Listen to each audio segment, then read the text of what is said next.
Hello વિદ્યાર્થી મિત્રો, આજે આપણે જનરલ નોલેજના 5 પ્રશ્નો ભાગ 103 વિશે જાણકારી મેળવીશું.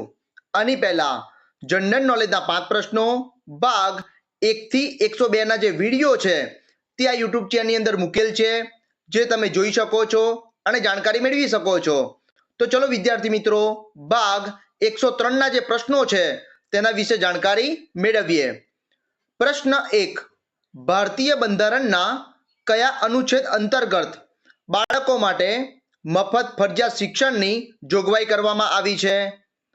વિકલ્પ એ અનુચ્છેદ 30, વિકલ્પ બી અનુચ્છેદ 34, વિકલ્પ સી અનુચ્છેદ 41 કે વિકલ્પ ડી અનુચ્છેદ 45. આ પ્રશ્નનો સાચો જવાબ છે વિકલ્પ ડી અનુચ્છેદ 45. પ્રશ્ન 2. તરણેતરનો મેળો કયા જિલ્લામાં ભરાય છે? વિકલ્પ એ સુરેન્દ્રનગર, વિકલ્પ બી રાજકોટ, વિકલ્પ સી અમરેલી, વિકલ્પ ડી ભાવનગર. આ પ્રશ્નનો સાચો જવાબ છે વિકલ્પ એ સુરેન્દ્રનગર. પ્રશ્ન 3. નીલમ બાગ પેલેસ કયા શહેરમાં આવેલ છે? વિકલ્પ એ જામનગર, વિકલ્પ બી વડોદરા, વિકલ્પ સી મોરબી કે વિકલ્પ ડી ભાવનગર. આ પ્રશ્નનો સાચો જવાબ છે વિકલ્પ ડી ભાવનગર. પ્રશ્ન 4. નીચેનામાંથી અયોગ્ય જોડકું શોધો.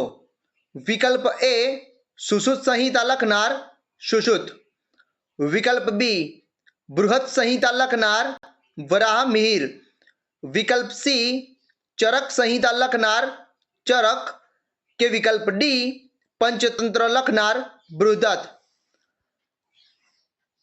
આ પ્રશ્નનો સાચો જવાબ છે વિકલ્પ ડી પંચતંત્ર લખનાર બૃહદત્ત નથી, પરંતુ પંચતંત્ર લખનાર વિષ્ણુ શર્મા હતા, માટે જે વિકલ્પ ડી છે એ અયોગ્ય જોડકું છે. પ્રશ્ન 5. યુનિસેફનું મુખ્ય મથક ક્યાં આવેલું છે? વિકલ્પ એ મોસ્કો, વિકલ્પ બી જીનીવા, વિકલ્પ સી ન્યુયોર્ક કે વિકલ્પ ડી એડિસ અબાબા. આ પ્રશ્નનો સાચો જવાબ છે વિકલ્પ સી ન્યુયોર્ક. વિદ્યાર્થી મિત્રો, આજે મેં તમને ભાગ 103 ના જે પ્રશ્નો છે તેના વિશે જાણકારી આપી. આ પ્રશ્નો તમને તમારી આવનારી જે સ્પર્ધાત્મક પરીક્ષાઓ છે તેમાં તમને મદદરૂપ થશે એવી મને આશા છે. વિદ્યાર્થી મિત્રો, આ વિડીયોના ડિસ્ક્રિપ્શનની અંદર ભાગ 102 ના જે પ્રશ્નો છે તેના વિડીયોની લિંક મૂકેલી છે, ત્યાંથી તમે ભાગ 102 ના વિડીયોને જોઈ શકો છો અને જાણકારી મેળવી શકો છો. વિદ્યાર્થી મિત્રો, આવા જ જનરલ નોલેજને લગતા વિડીયો જોવા માટે મારી યુટ્યુબ ચેનલને લાઈક કરો, શેર કરો અને સબસ્ક્રાઇબ કરો. જય જય ગરવી ગુજરાત. Thank you.